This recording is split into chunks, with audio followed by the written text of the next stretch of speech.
Vamos lá, esse negócio de militar na política é a última moda nessa primavera. Um general também foi indicado para comandar a segurança pública em São Paulo.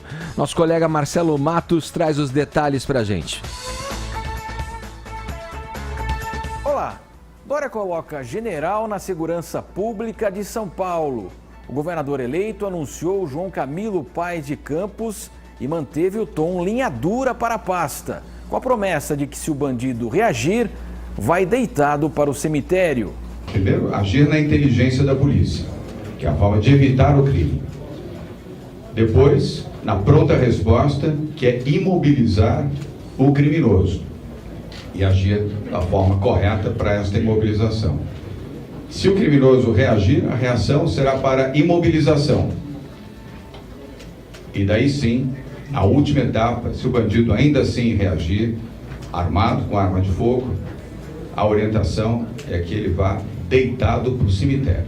O futuro secretário da Segurança Pública de São Paulo, João Camilo Paes de Campos, foi professor da Academia de Guerra e também chefiou o Comando Militar do Sudeste. E concorda que uma pessoa com um fuzil na mão é uma ameaça passível de ser abatido. Uma gestão serena. Eu já disse aqui, serena e segura. Eu tenho a convicção, está aqui o Coronel Camilo, que foi comandante-geral da PM, que não se mata por matar. Percebeu? Ou seja, a letalidade... Então, mas isso aí tem que ser tratado caso a caso. João Dória também retirou 2 nomes da Prefeitura de São Paulo para o seu secretariado.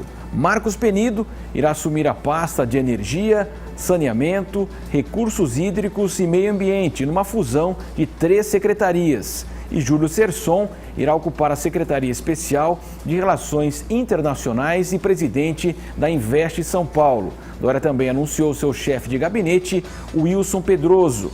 Tucano segue para Brasília nesta quarta-feira, na reunião com os demais governadores eleitos. E na próxima semana, Dória vai viajar com a família e retomará o anúncio da sua equipe apenas no dia 26 de novembro. Vamos lá, o Caio, é uma declaração, você vê, uma declaração alinhada, eu falei ali no início, né, que ela corrobora já o que o futuro governo do estado, né, o presidente Bolsonaro também defende. Ela está alinhada com o governador eleito no Rio de Janeiro também, o Witzel, né, que fez até aquela declaração. Essas são declarações fortes.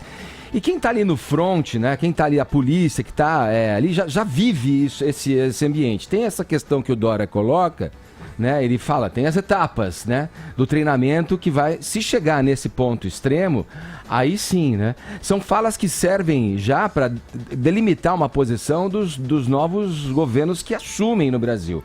E é o que a população espera mesmo, que haja um movimento efetivo no sentido de melhorar, de alguma maneira, a segurança, não só dos estados, mas do país como um todo. Qual é a tua avaliação sobre isso, já que é uma frase dura, é uma frase que deixa de cabelo em pé. Se você for falar em direitos humanos, tem toda essa questão do embate político que isso gera. Qual que é a tua avaliação a respeito? Assim, a gente vive num país, num estado, enfim, numa sociedade em que as pessoas já estão reféns do crime organizado faz muito tempo, né?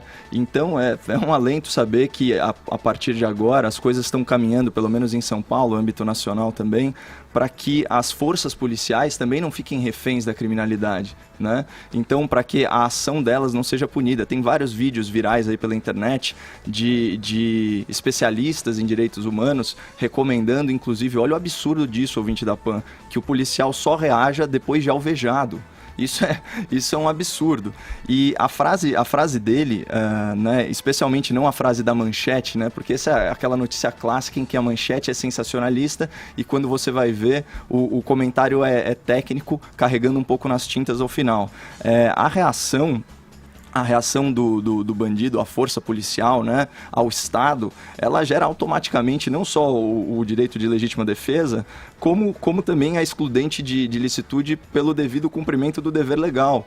Então, assim, não é nada antijurídico. O policial, ele está no direito dele. O que houve ultimamente foi uma grande inversão de valores de coibir o policial de neutralizar ameaças à sociedade e a ele próprio, né? O pessoal fala muito que esse é a repercussão do Bolsodória, né? Falando sobre a nomeação de um quadro militar para segurança pública e tal.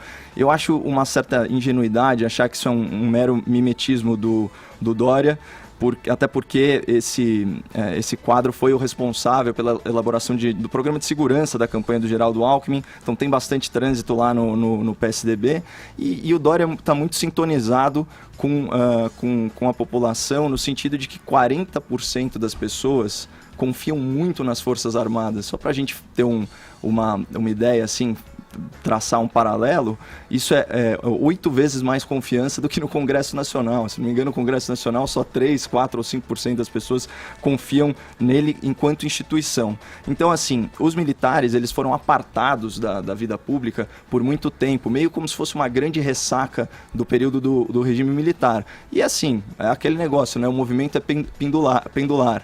O sino estava badalando para um lado, agora ele vai um pouquinho para o outro. E sobre os direitos humanos, é uma pena. É uma pena que eles se coloquem que os ativistas da causa se coloquem sempre tão a favor e somente a favor dos bandidos, porque direitos humanos, direitos e garantias fundamentais, as liberdades individuais, isso não é uma causa que tem que ser partidarizada, isso é uma causa da humanidade, da sociedade como um todo, né? E aí fica com aquelas ironias de bandido bom é bandido morto.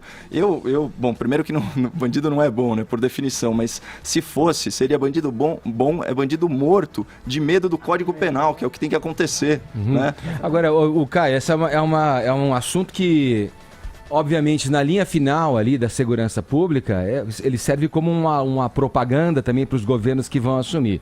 Isso é uma coisa que, combatida ali, simplesmente não resolve o problema da criminalidade. Se você tem uma ação mais austera, severa, por parte da reação da polícia frente aos grupos criminosos, isoladamente, isso não resolve, né? O que resolve é a estrutura dos presídios, a gente já discutiu um pouco aqui, é a oportunidade de recuperar e ressocializar aquela pessoa, é as oportunidades que vêm em decorrência de um investimento na base da sociedade, de educação, e minando cada vez mais a possibilidade de pessoas em situações vulneráveis enveredarem para uma vida hipoteticamente mais fácil, do dinheiro fácil, da criminalidade. E nunca vai ser... contemplam policiais e famílias de policiais também, e né? nunca será resolvido enquanto a gente tiver gente falando de dentro do presídio, transformando aquilo em escritório, falando com celulares, recebendo ali e administrando o crime para fora dos presídios. Por isso que é tão importante levar o Lula para um presídio comum, porque o exemplo vem de cima, não, né?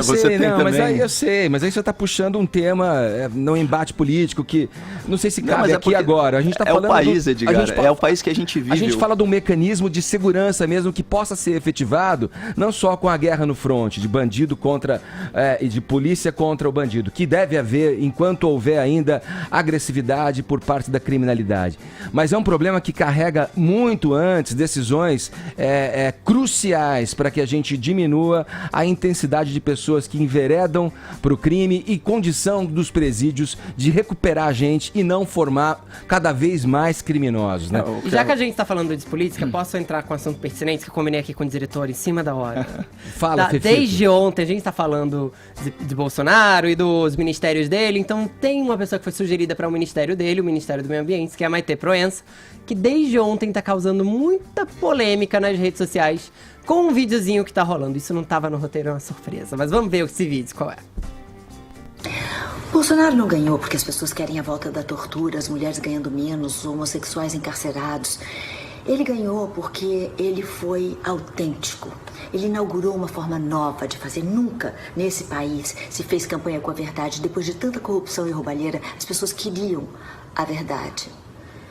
O homem comum, ele quer segurança, emprego e comida na mesa. Ele abriu mão dos direitos humanos para ter isso. Eu não vou atirar pedras. É o que temos. O povo quis assim. Então, gente, vamos torcer. Nós temos instituições fortes, vamos acreditar nisso, vamos acreditar no Brasil, vamos torcer pelo Brasil.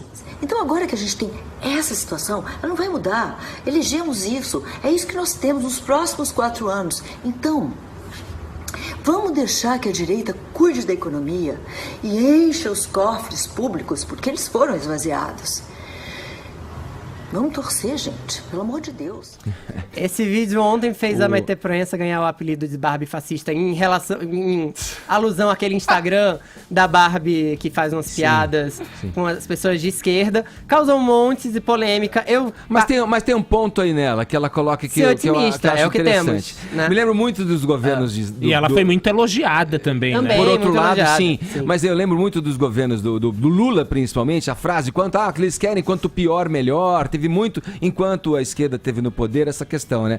E agora, tá todo mundo à espreita. Sim. Né?